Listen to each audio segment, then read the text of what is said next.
আসসালামু আলাইকুম এভরিওয়ান। আজকে করব ইলিশ মাছের রেসিপি। প্রথমে মাছগুলিকে সর্ষে পোস্ত, হলুদ, জিরা, ধনিয়া, কাঁচা পেঁয়াজ, কাঁচা রসুন, কাঁচা আদা আর কাঁচা সর্ষে দিয়ে ম্যারিনেশন করে রেখেছিলাম। আর সামান্য মুসুর ডাল বাটা দিয়ে রেখেছিলাম ম্যারিনেশন করে। তারপরে আলতোভাবে একটু হালকা আঁচে ভেজে নিলাম। এরপর পরিমাণ মতো পেঁয়াজ কুচি, কাঁচা লঙ্কা কুচি লাল লাল করে ভেজে নিলাম। যখন একটু লাল লাল হয়ে গেল তখন সামান্য পানি দিলাম যাতে পেঁয়াজগুলি পুড়ে না যায়। পুড়ে গেলে টেস্ট আসবে না। 2টা আমের ফালি দিলাম যেন সামান্য টক ভাবটা থাকে, বেশি দিলে আবার টক হয়ে যাবে। পানিগুলোর সাথে ভালোভাবে একটু নেড়েচেড়ে নিলাম।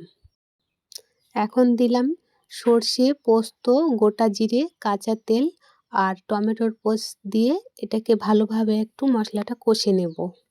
কষানো হয়ে গেলে পরিমাণ মতো জিরা ধনিয়ার গুঁড়ো, শুকনো মরিচের গুঁড়ো, লবণ আর হলুদ, রঙের জন্য যতটা প্রয়োজন হলুদের ঠিক ততটাই দিয়ে আবারও মশলাগুলি কষে নিলাম। আর তারপর দিয়ে দিলাম, এগুলো কষানোর পরেই দিলাম কাঁচা পেঁয়াজ, কাঁচা রসুন আর কাঁচা আদা দিয়ে এগুলোর সাথে আমি আবারও কষে নিলাম। শুধুমাত্র মশলাগুলো কষাতে দেখতে পাচ্ছেন, কিন্তু আমি একটু একটু করে পানি দিয়ে বারবার কষিয়েছি আর ঢাকনা দিয়েছি। ঢাকনা দিলে মশলার কালারটা খুব সুন্দর আসে।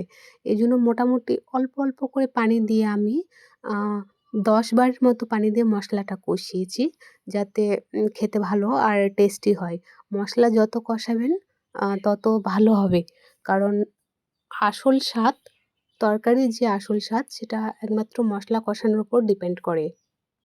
এখন পরিমাণ মতো ঝোল দিলাম, ঝোল দিয়ে ঢাকনা দিলাম। ঝোল টকবক করে ফুটে উঠলে আগে থেকে ভেজে রাখা ইলিশ মাছের লেজের পিস আর মাঝের চাকার পিসটা দিয়ে দিলাম। দেওয়ার পর এপাশ ওপাশ একটু করে নিলাম যাতে ভালোভাবে ম্যারিনেশনটা হয়। ঝোলের সাথে যে মাছের ম্যারিনেশন সেটা যেন ভালোভাবে হয়। হওয়ার পর এবার যখন খাওয়ার উপযোগী আসলো, মানে গা মাখা থেকে একটু যখন নিচে হয়ে আসলো, সেই পর্যায়ে আমি নামিয়ে নিলাম গ্যাস থেকে আর ঠান্ডা করে গরম গরম ভাতের সাথে খেয়ে নিলাম। বলবেন অবশ্যই আমার ভিডিওটা কেমন লাগলো।